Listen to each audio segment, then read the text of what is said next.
Hi there, Will here, and today I'm the first person on the continent of Africa to have received a Kodak Gold 200 in medium format, which is very exciting and entirely as a result of my friends over at Cape Film Supply, who I'll tell you more about later. But anyway, today I'm going to be testing the medium format stock and seeing how it pushes out of pure curiosity. I'm going to push it to ISO 1600 and see how things result.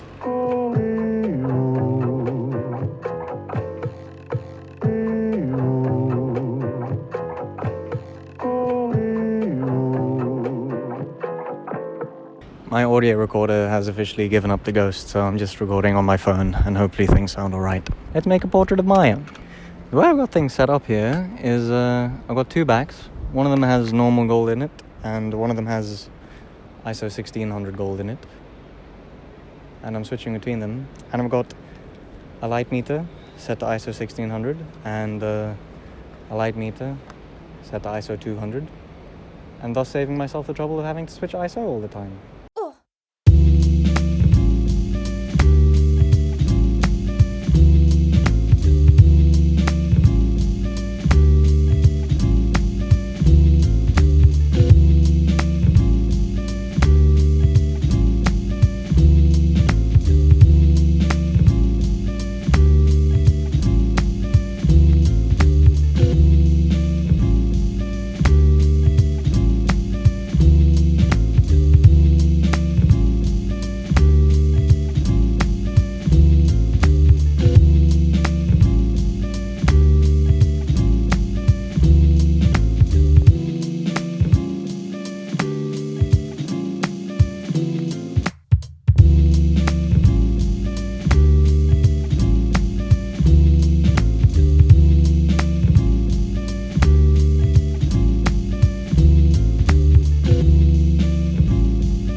Briefly, pushing is when you underexpose and overdevelop film to get a usable negative.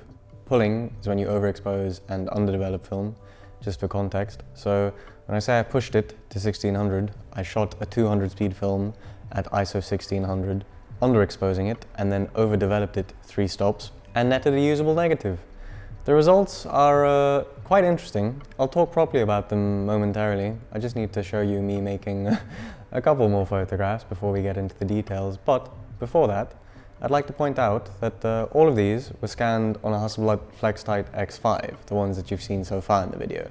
In a moment, I'll show you scans of them from an Noritsu HS 1800 and a Fuji Frontier SP 2000, I think, and handprints, just so we have the full range of examples for how this film renders.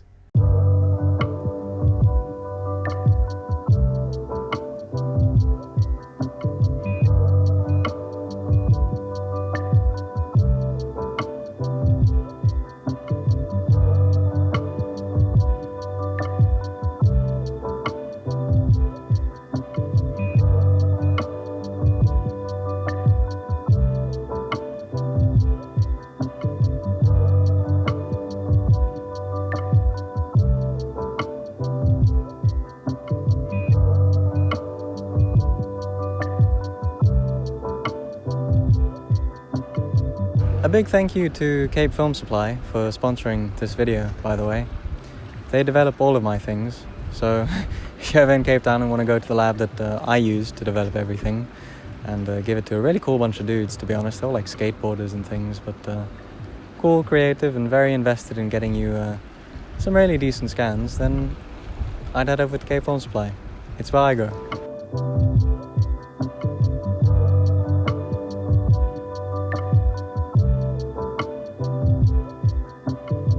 I think I'll talk briefly about the push results and then talk some more about Kodak Gold 200 medium format in general. The pushed stuff rendered pretty much exactly how one would expect the pushed film to render.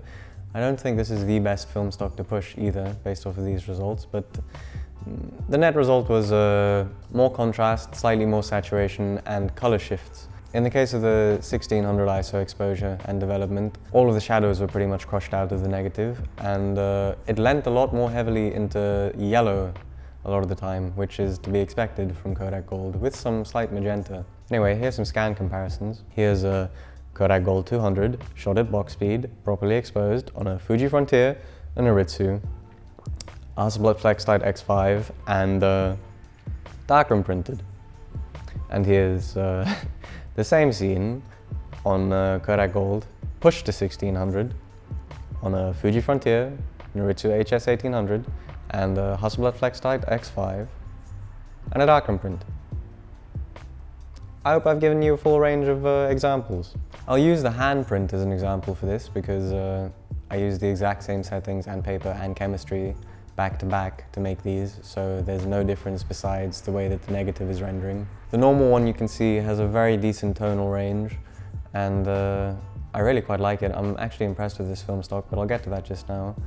And the pushed one is way more contrasty, more saturated, and leans heavily into the yellows. And then with this one of the bush, you got a good flat negative with very decent tonal range again in the normal exposure. And then for the pushed negative, intense contrast, a slight magenta shift, and more saturation, as expected. Interestingly, also, the pushed film rendered a lot more similar to what I'd expect from slightly underexposed Kodak Gold in 35mm in terms of the tonal range, which is, I suppose, the main benefit of having a larger negative is you get increased tonal range because there's more silver halide crystals to absorb light and interpret colors. So if you compared 35mm Kodak Gold and medium format Kodak Gold, shot at the same ISO, correctly exposed, there would be increased tonal range in the medium format just because of the amount of data that a larger negative can capture. And that is a big benefit of this new film stock. That and the price, because it's substantially cheaper, and I'm very excited to not have to bankrupt myself for film all the time, as I'm sure you are. The first thing I'd like to point out about the new Kodak Gold medium format film stock is that the negatives, once developed, actually feel very flimsy to the touch. The only other film stock that comes to mind that I've used that feels quite as weak as this new Kodak Gold is Velvia.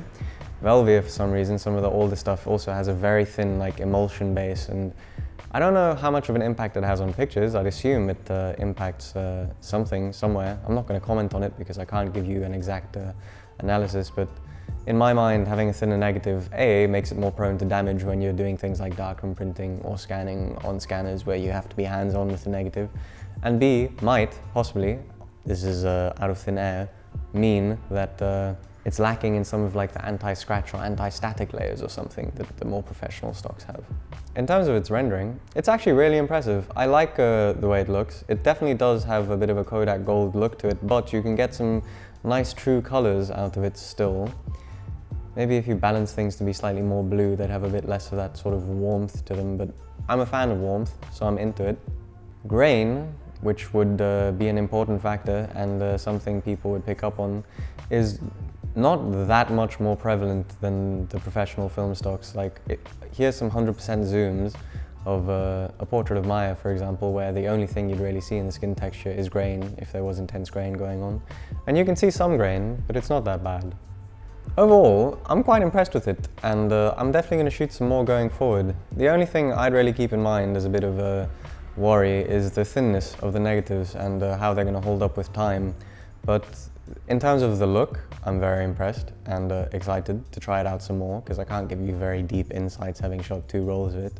And in terms of pushability, I don't think pushing it to 1600 is necessarily going to be the strategy of choice for most people, because it takes away something from the film stock. But there are scenarios where it makes things more saturated, and saturation is good, and it increases the grain, and grain is good too for some people. So go forth and experiment, I guess. I'm definitely going to tinker with it some more.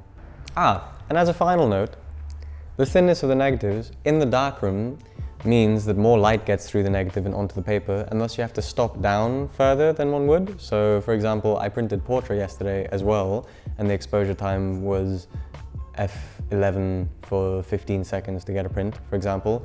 And with the gold, because of the thinness of the negative and how much light shines through, the exposure time for a same scene would be f22 and 15 seconds. So you have to stop down quite heavily to get a similar exposure time in the darkroom because of the thinness and the negative and how much light it lets through. And on a completely different note, the trip that I went on last week, that resulted in there not being a video last week, was exceptional. And I made exceptional photographs, at least in my opinion, because the scenes were exceptional. And I look forward greatly to sharing them with you. That video and the previous one that I'm still waiting to share with you of an expedition with Kent will hopefully be coming in the not too distant future. And I've just been told I'm going on another trip overseas at the end of this month, so exciting things in the works. And for a final tangent, before I say farewell, I think I'm going to cut my hair sometime soon. It's getting to winter here now, and having long hair in winter is a bit of a schlep, to be honest. And it's about time I cut my hair. It's been a while. I mainly only grew it out so that I could donate it to cancer at some point. And it's long enough now to donate. So I'm considering getting a haircut, very strongly, potentially, possibly, maybe. Unless there's an outcry, but I don't think there will be. Anyway, thank you so much for watching. Thank you once more to Cape Film Supply for sponsoring this video. I wouldn't have been able to give you the range of examples I've been able to give you without them. And a big thank you to my Buy Me a Coffee members. I'm going to put something up there tomorrow, potentially. Possibly something from this trip, or the previous trip that I haven't been able to share. But anyway, I'll see you soon.